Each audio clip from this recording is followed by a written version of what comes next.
to all of my beautiful humans. Welcome to the Human Beauty Movement podcast. My name is Jennifer Norman. I'm the founder of the Human Beauty Movement and your host. I created the Human Beauty Movement to help inspire radical self-love, radical self-acceptance, and radical self-expression. On this podcast, I invite beautiful humans from all corners of the globe to join me for open conversations about their life lessons and the important work that they're doing to help humankind.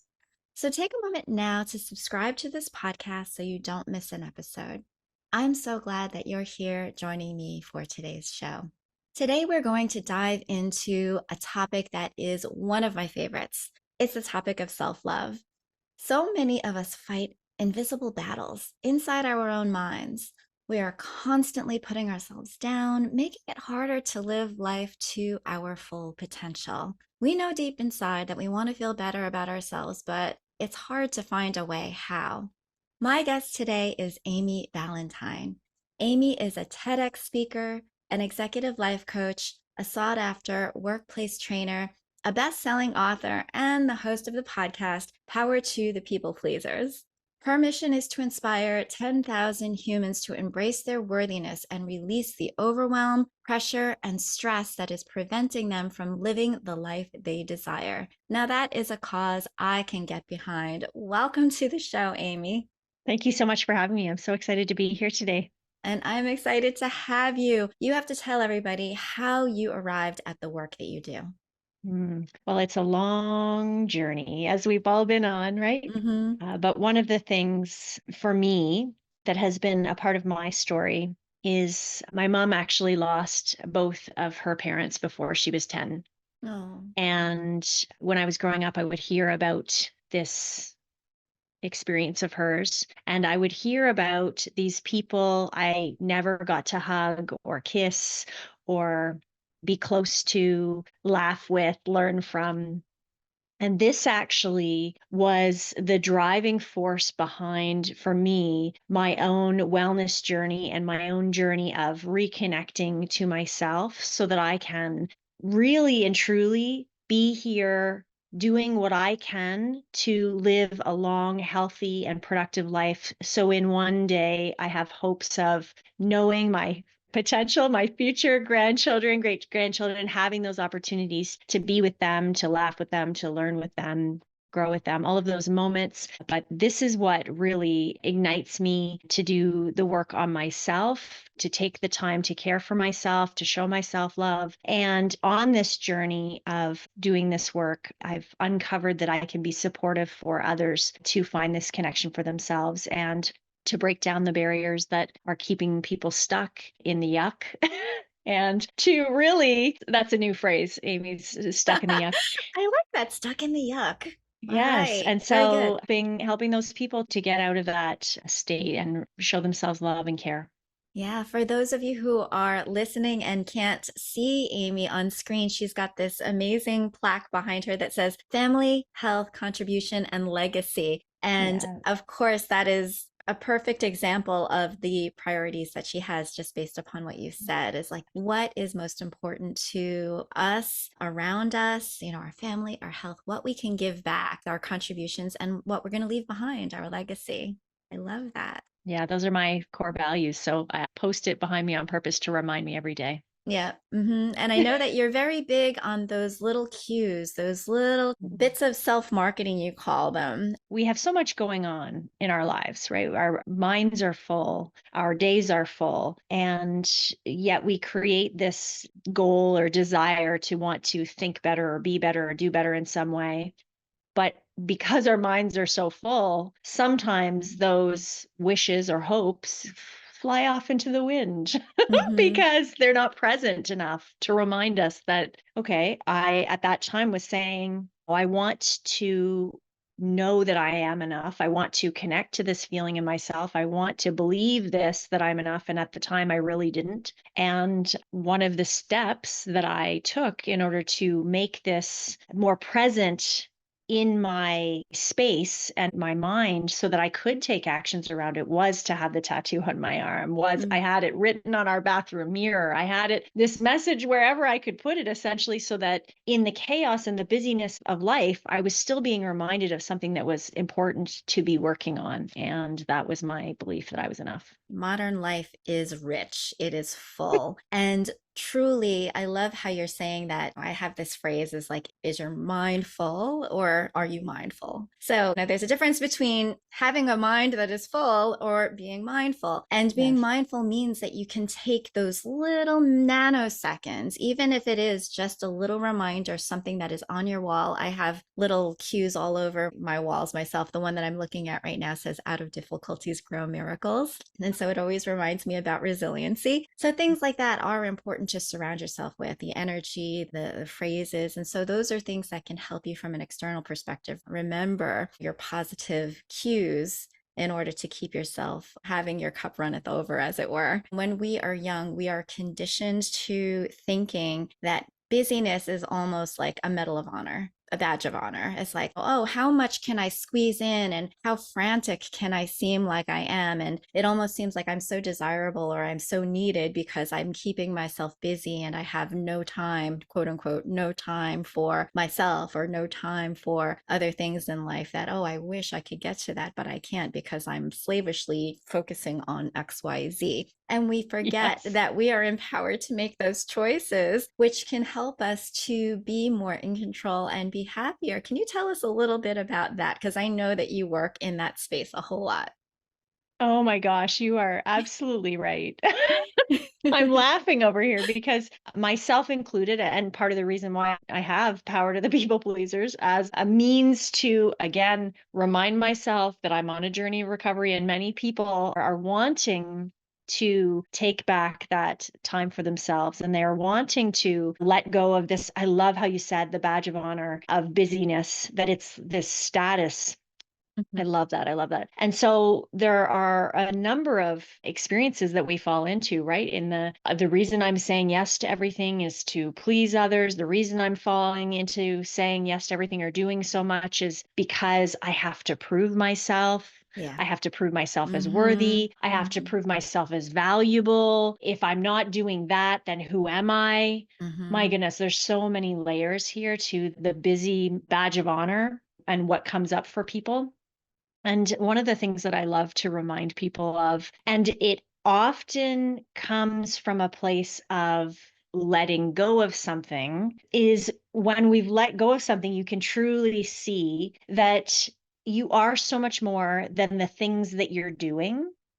It's more about who you Mm-hmm. are being. And if you're feeling like the reason that you're doing the things is because you have to prove, you have to show, you have to demonstrate, there is an interesting realization that can happen around, wait a second, I am still, again, I'm still enough. I Mm-hmm. am still a wonderful human being, whether I'm doing a million things or I'm doing five things. And actually, a quote that someone said to me once that really resonated with me and has stuck with me forever is, we get to say no to the good stuff in order to say yes to the great. And I repeat that statement to myself frequently, actually, when I'm in that state of, I want to people please. I want to seem valuable. I want to be a part of this for maybe a reason that doesn't actually align with me, Mm-hmm. is I get to say no to the good thing, even though it's a really good thing.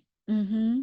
But in order to say yes to the great, that's a step that I need to or get to take. Yeah. And part of that is recognizing that saying yes to the great of things that actually bring us more peace, calm, joy, happiness, that can be very, very powerful when we start to put a little bit more and a little bit more and a little bit more priority and weight around that and being mindful, as you said, Mm-hmm. about those kinds of choices because they are Yeah. choices. When I first heard that phrase, good is the enemy of great, I was like, oh, it's very evocative or provocative, shall I say. And Yet there is an interesting aspect to it, which is like, oh, is that eating in perfectionism? Like, oh, well, I'm not good enough. Like, I really want to be great. And so that, yeah, there are different ways of looking at it. And the way to look at it is not through that old model of success, which is external Mm, validation, the ego, like the cars, the money, the man, the woman, whoever is suit. outside of you. Yeah, the clothes, all of those little cues that come like the brass ring outside. It's really being good enough for yourself, being great for yourself, and being okay with the fact that there is greatness in all of us. And you are the only person who can really evaluate if your life is where you want it to be. If it is, then amazing. You're happy, you've got it. Mm. A lot of us are on a journey of self improvement, and we have to be delicate with ourselves as we go along. Because I know for myself, when I was young, I was a dancer and I was a gymnast. And so it was very much, yeah, you too. Okay, yeah. I And was I a think ballet that's dancer. me too. And I think that that's part of it is like because there is such refinement and there is perfection in the technique and the dance. And so sometimes those things spill over to other aspects of our lives. It's like, Mhm. okay, you didn't do that pirouette so solidly, you weren't on a dime, your hand was in the wrong place. And so you are very micro critical of yourself in other aspects of your life. And so you want the performance to be beautiful, you want it to be great, you want it to be perfect. And yet, that's not necessarily the way that we want to live our lives. That might Mhm. be that you want to get to a level of execution that is so wonderful that you're like, yes, I really nailed that. That's one thing, but that's not necessarily how you want to treat your relationships or Mhm. how you want to act with your kids or how you want to be with yourself. Because I don't think that anybody would believe that true happiness comes from constantly criticizing yourself and correcting yourself in such a way that is so strict and Rigid. confining and Yeah. rigid. Yeah. Yeah.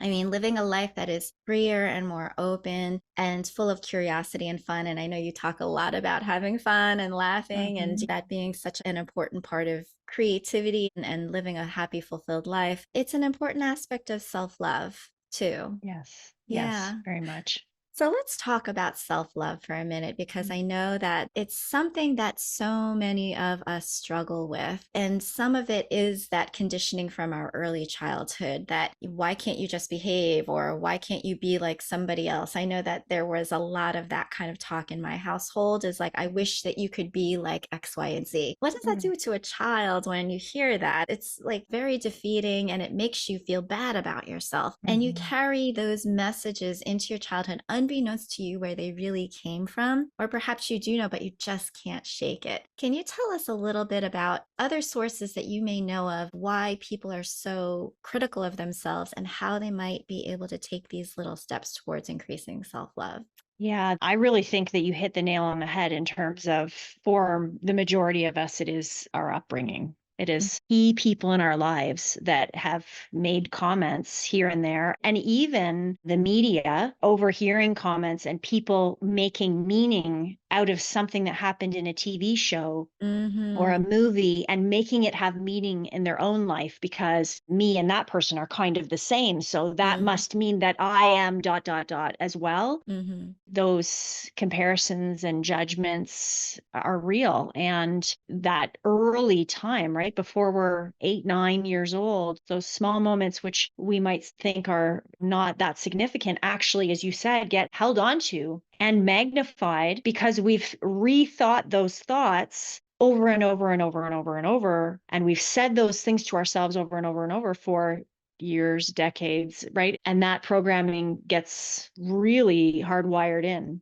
So, one of the things that I like to remind people when we're trying to shift to a new state of thinking, or even a new behavior, and James Clear talks about this in Atomic Habits, it's the same as starting a new action. Starting a new thinking requires being aware of the current state that we are in. So, what is the current model of talking and thinking about yourself that maybe isn't serving you, getting really clear and really aware on where you're not showing yourself love. This would be step one. And then step two, I really like thinking about, okay, if there is this thought of I should be more like other people or I should be more like this person, what is a better feeling thought that I can choose? A slightly better one. We're not jumping from I am now a millionaire if you're not, because that's such a far away feeling or thought, but it's what's a slightly better feeling thought that you could move towards? I am taking actions to show myself more love. I am taking steps to be more kind to myself. I'm catching myself when I say negative things is a better feeling thought than I suck.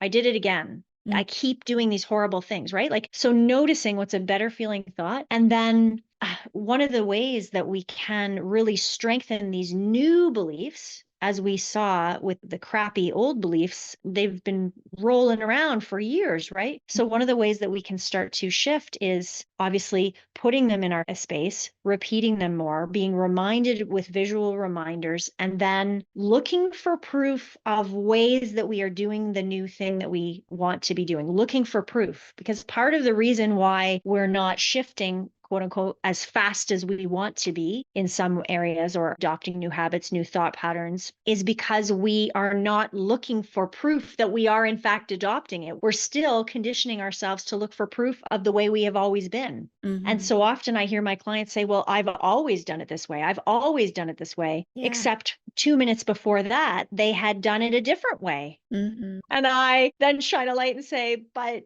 wait a second, at the beginning of our conversation, you were celebrating how you had taken a new action, but they forgot about that. They're not recognizing that as proof that they're moving in the Mm. direction that they want to go. So there is They're an not changing opportunity their for us. default thought about themselves. Yes. Mhm. Yes. And to like really start noticing what is the proof that I am making progress versus what is the proof that I'm still stuck in my old way? What Mm. are we being mindful and tuning into? Mm, interesting. I had a former guest on the show, Joe Templin, who was admittedly ADHD and autistic. And there were so many beautiful aspects of the way that he approached life that I think are interesting to bring to this conversation. And one is the fact that he randomly became an ultra marathoner. And it's like not overnight does one say, I want to run 100 miles at just any given moment of time. I'm going to just go outside, put my running shoes on, and run 100 miles because, yeah, that's just what I want to accomplish. No, it's overwhelming. I mean, I haven't even done a marathon in my life. I can't even imagine going more than like 10 miles, 15 miles. And it takes a lot of effort to do an ultra marathon. But he never set out to be an ultra marathoner. What he did, he put on his running shoes in one day because he was feeling like his body wasn't feeling so good. He's like, I think I want to go for a jog.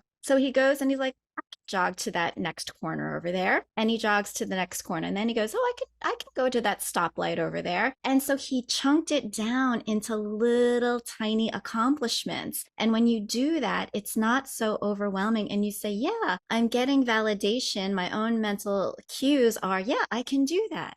I can do that. Yes. Yeah, and little by little stacking those on top of each other, just like atomic habits, you Mhm. are able to get and accomplish much greater things than if you ever set out to do so in the first place. So we should Yes. never discount the value of those little small accomplishments because they are what the building blocks are to greater accomplishments ahead. And so the Yes. same thing happens with self-love. If you can say to yourself, you know, I did it, you know, I'm really proud of myself today. You know, I noticed something about myself today. Oh, I caught myself saying that thing again that I usually say about myself today. And I said to myself, no, I don't believe that anymore. Those little massive, massive steps on the road to you feeling better about yourself, being able to show yourself more self love over the long run. Yes, I love that. And I would even layer on the message that I love to use is I am celebrating myself. So I'm Mm, wiring in the words for those around me that it's not about being boastful or arrogant because I hear so often people are like, "Well, I don't want to seem arrogant. I don't want to seem like a show off." It's again, we're shifting the perspective on how we're seeing showing ourselves kindness and love and the words that we're Mhm. choosing to say to ourselves. And so when I say, okay, I am celebrating that I did this, and I say it to myself in my head and out loud to people that, I'm celebrating this today or I'm celebrating that, it helps me use those mini moments as fuel. And that's exactly what you were saying in the I can do the run from here to the mailbox. I can Mhm. do it. That's the motivational fuel for taking the next action. And Mhm. I really believe there is a tremendous power in that small moment of Mhm. recognizing and celebrating for ourselves because no one else is going to celebrate for us. As Mhm. adults, no one is going to Yeah. celebrate for us, right? And help us have that fuel to keep Yeah. on keeping on. Yeah. And to the point of surrounding yourself with positive energy rather than the doom scrolling where you're like, oh my gosh, Oh, it's hard to get out of a mindset of, oh, this is depleting. And then you feel like you're drained and all of the things. Putting yourself into places that are, for example, support groups or different kinds of positive social media where you get to humble brag, where everybody helps to celebrate you for those accomplishments that you've done. I know a long time ago during COVID, it was like, I showered today. Yeah. Everybody yes. was just like excited because it's like doing my part. Things like that. But as no matter how small it is like I hugged a cat today. Just Yeah. ridiculous, silly, funny things, or it could be massive. Like I was on a TEDx stage as you were. Mhm. Congratulations, which is amazing. And I think that when you're able to have those kinds of positive reinforcements that will help to lift you up, it becomes easier for you to feel supported and for you to support others because we all know that with the action, you mentioned it perfectly, is like when we are on our own road, helping others along the way is possibly the best way to somatically get it into our own bodies. That's why we do it. Yes. That's why I do this podcast. Is like I knew that I had a whole issue with self-love. I had a whole issue with self-acceptance and being able to express myself in the way that I wanted to. And so this podcast was one of those ways where I knew that I was on this journey. I knew that I had gotten to the place where I could offer other people help. And then along the way of offering people help, I am helping to reinforce all of those cues within myself in order to continue on this journey, which is going to be lifelong and it's wonderful. I love it. I love it. I'm celebrating you. Let's just have a And moment I and said, celebrate you for cheer, being, cheer, cheer to women seen. supporting women. Cheer to Yes. all of that. I want to Yes. talk a moment about self-talk and the fact that you decided to coin a phrase which is self-communication. I would love to hear a Mm. little bit about that and what it's the difference. Yeah. So we've been talking about self-talk a bit already, right? The Yes. statements that we're making to ourselves, but we know that communication is more than just talking. Right? There is body language, there is tone, there is volume, Mm, there is all of these pieces of the puzzle. And we get to access that when we are self marketing to mm, ourselves, right? So self talk is marketing to ourselves, is helping us see a certain perspective. And often our self talk is not so fabulous, right? So it's mhm. this opportunity to recognize. And my favorite example is recognizing, what do you do when you walk by a mirror? What do you do? Right? I mean, this is our example. If you're listening and you're thinking, okay, what do I do when I walk by a mirror? If you're not sure, I want you to pay attention to this and just take note. This is self communication. That moment when you walk by the mirror and the look you give yourself. Are you raising your eyebrows? Are you sucking in your stomach? Are you sticking out your breasts? Are you squeezing your butt? Are you moving your clothing? Are you flicking your hair? Are you sticking out your chin? Or are you smiling? Mel Robbins says, like, stand in the mirror and give yourself a high five, right? High five Uh-huh. habit. What are you doing in the mirror? This is part of your communication, self communication. If you're on a journey to have more self love and talk to yourself in a better way, I would challenge you to also consider, what is your body language saying on that journey as well? Is it aligned to this new way of being, this new desire to love Mhm, yourself more? How can you, in front of that mirror, show yourself more love? How mhm, can you notice when you are having the self talk? Is it really mean? Like, Is there a tone of sarcasm? Is there a tone of criticism?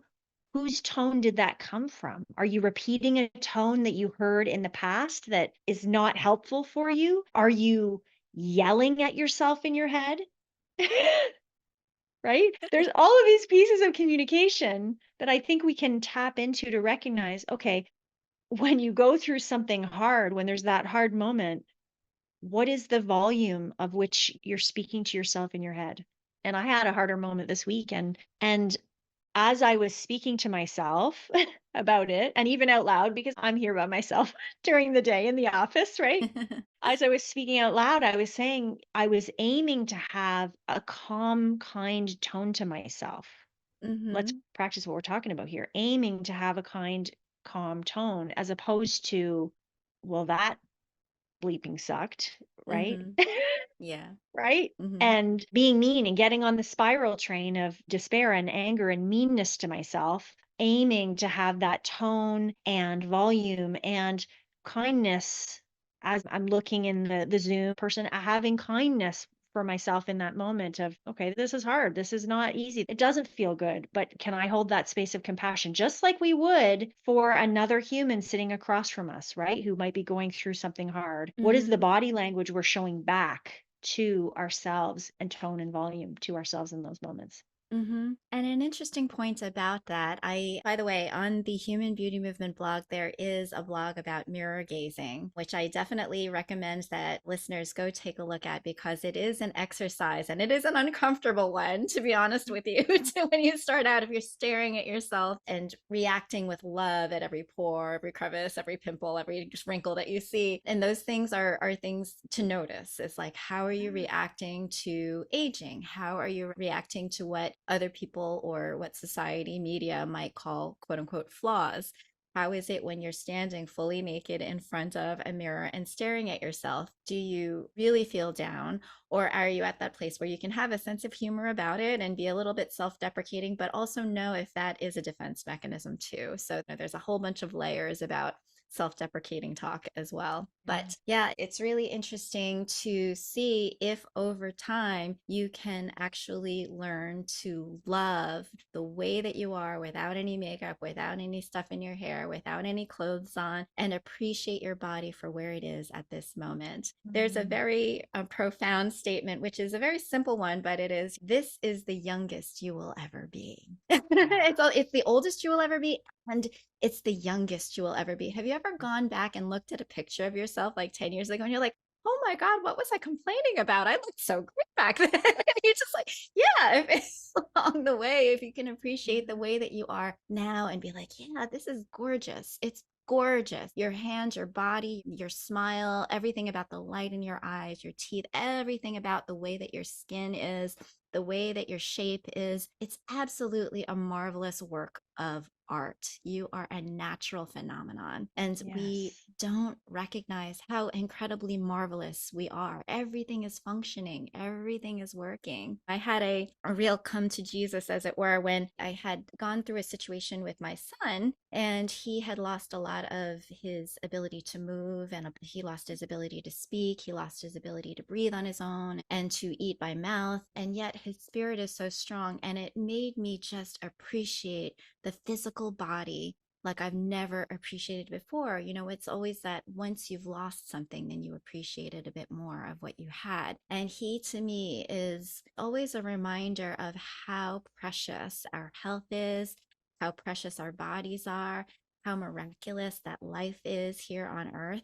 And I wish that for everyone is for us to be able to always take pause and know that life is good. We are really in this wonderful space of humanity where we get to have this life and learn and grow and make it what we want. And I think that's part of this conversation too, is that we have the ability to be in control of our thoughts, of our emotions, how we feel about ourselves, how we feel about others, and making the active choice to choose to take on new thoughts, to take on new states of mind, new paradigms and new ways of looking things is completely within our capability. We have the power to do so. We don't have to always feel like we are slavishly responding to those texts or what somebody else said or what you saw on social media. Like those things are not important and they distract you from being able to take those quiet moments for yourself and really sit with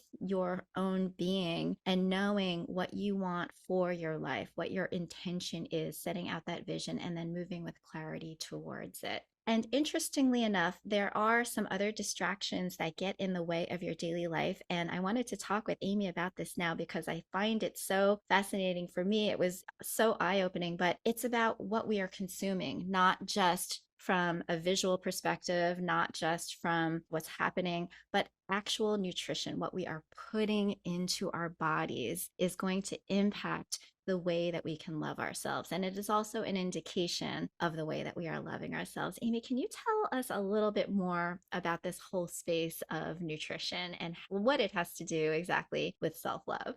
Oh, thank you. Thank you. It is a big piece of the puzzle, but we rarely talk about it. So I'm glad that you're bringing this forward today. In just like we make choices around other things in our life, we are making choices about what we're putting in our mouth and on our skin, the drinking, are we having water or other options? The cells in our body, I love how the beautiful statement you just shared about your realization about the miraculousness of our human body. And when we break it down without going too sciencey here, the human cells require many different things, and a lot of it are specific nutrients for the cells to be vibrant and healthy, and for all of the systems in our body to work effectively and productively. And I know everyone's probably heard this analogy a million times, but I'm going to say it again. We don't expect our car to drive an hour with zero gas in the tank, but yet we push and push and push and push our bodies on little fuel, right? The fuel is the food and the drink, the water. We push our bodies expecting that all will be well. It should be working. We say things like, well, our body it should be fine. I'll be fine. I don't need to eat, I hear. And this is challenging the vehicle. I want you to really think about the vehicle that you have outside. If you're blessed to have a vehicle that you own or whatever, that we don't expect the vehicle to run without oil or without a battery or without gas or right, like without the tires. Or without It's electricity if you're a vehicle like driver. yeah, well, like we don't expect that, but we have this expectation of this body. And I do believe that part of it is because it was something that was given to us. Our body was given to us, and we didn't have to earn it from the get go, right? We didn't have to work from the get go. And so it doesn't have as much value as the things that we've had to work hard for. Now, ask somebody who's lost a whole bunch of weight or ask somebody who's run ultra marathons, do they have to work for it? You bet. Right? But because we were given this gift, many take for granted that piece of the puzzle. And so we're also taking for granted that unfortunately we're getting everything that we need from our food. And I'm speaking very much in general terms for this next part, very much, because there are lots of people who are doing amazing at their nutrition. Okay. So I'm not talking to those people. But for many, we are having blind faith in the food industry Yeah. that we are getting everything we need, but yet we're consuming an abundance of packaged and processed foods. And we're, again, blindly having faith that those packaged processed foods contain what we need and contain only what we need, which is not the case, right? More Mhm. every day we hear of new chemicals and things that have been added to our food for years are not good for us. Yeah. This is our blind faith that all is well. And so, really, if we want to get back to really showing our cells of our body some love, showing ourselves, trying to enunciate there between cells and ourselves, the love is really aiming for more bright, colorful food more often. If that was the one thing that people focused on, that they took as the 2024 action, was to have more brightly colored food on their plate more of the day, Mhm. more days of the week, more weeks of the month, more months of the year, Yep. this would make a tremendous difference in their mental health, in their physical health. I would say also in their emotional, but that's part of their mental health. And really looking at as you shift away from consuming the extra sugar, from consuming the abundance of packaged and processed foods, to more brightly colored foods, noticing what is different in your energy, noticing what is different in your skin, noticing what is different in your sleep, in your digestion, in your mental state. So there are some really interesting links around our nutrition and our mental state as well. We're looking at things like vitamin D. Okay, let's talk about vitamin D for a second here. Oh, yes. Vitamin D. So, vitamin D, yes, we know we get it from the sun and it converts to the active form of vitamin D through our skin. And I'm really simplifying here, but there are some people who don't make that conversion, which means they're not getting vitamin D from the sun.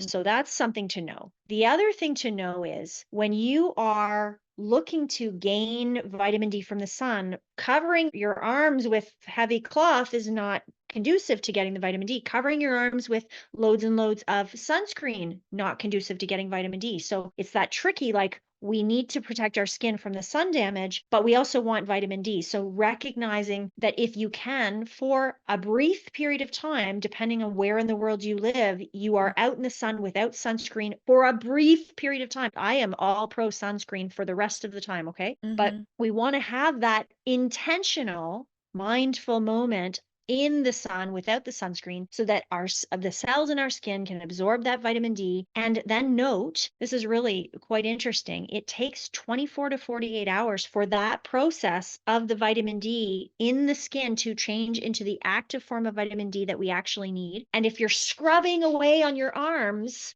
within that period of time, guess what? You Mhm. are now inhibiting that process. So on days where you're being mindful of, okay, I'm actually focused on getting vitamin D, being pits and bits. I heard somebody say once, I can't give them actual credit for who that was, but I laughed so hard that that's where you're scrubbing on those days so that you can actually allow the vitamin D to be absorbed and be a useful nutrient. The other thing to recognize is whether you're getting vitamin D from the sun or whether you're getting vitamin D from quality supplement that actually is bioavailable, is if we're not taking in fat soluble vitamins, like if we're not taking in fat soluble foods at the same time, like avocados, if we're not taking in good healthy olive oil, if we're not taking in nuts and seeds, these sources of nutrients, the fat soluble vitamin like vitamin D will not be absorbed and used to its fullest extent. We need those things in order for the vitamin D to be useful. Mm. So, yes, I'm layering on multiple challenges here. But when we start to put things together, it's recognizing, okay, if I want the vitamin D to help me in my mental health, which vitamin D has been shown to have beautiful results around that, Mm. grassroots health.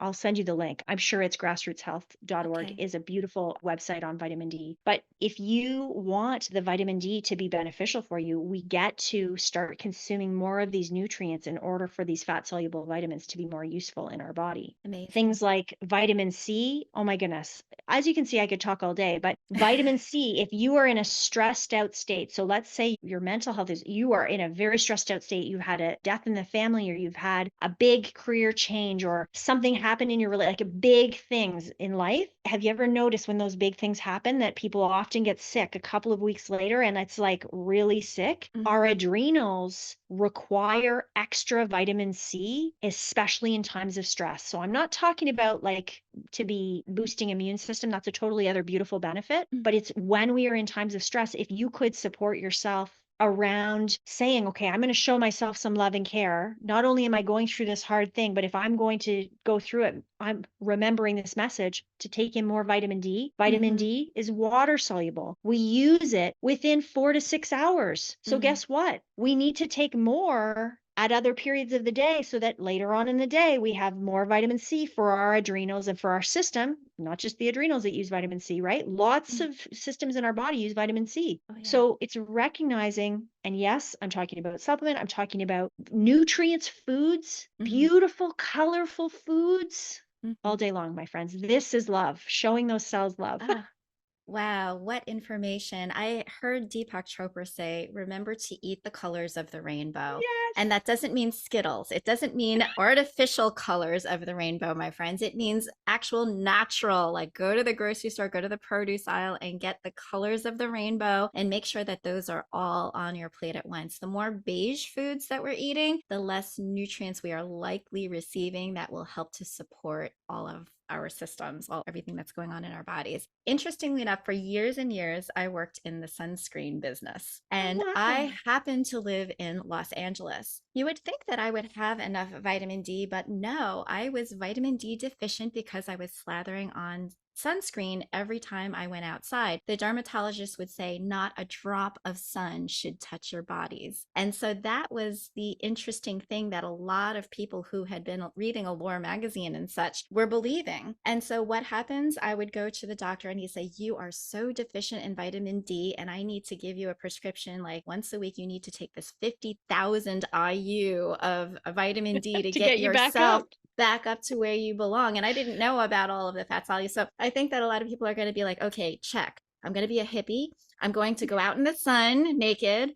I am not going to bathe and exfoliate anything. And I'm just going to eat oranges and get my vitamin C. Yeah, that's what I'm going to do. So hopefully you got a little bit more out of this podcast than that. But maybe that's something that we could all use a benefit from. Who knows? I love it. I love it. Oh my goodness. Well, Amy, it was such a treat to speak with you today. Thank you so much for all of your wisdom. Thank you so much for the work that you're doing to help people pleasers knock themselves out of that habit and getting people more in touch with their own beauty inside and self love. Thank you so much for being on the Human Beauty Movement podcast today. Oh, it's my absolute pleasure. Thank you so much for having me. Thank you for listening to the Human Beauty Movement podcast. Be sure to follow, rate, and review us wherever you stream podcasts. The Human Beauty Movement is a community-based platform that cultivates the beauty of humankind. Check out our workshops, find us on social media, and share our inspiration with all the beautiful humans in your life. Learn more at thehumanbeautymovement.com. Thank you so much for being a beautiful human.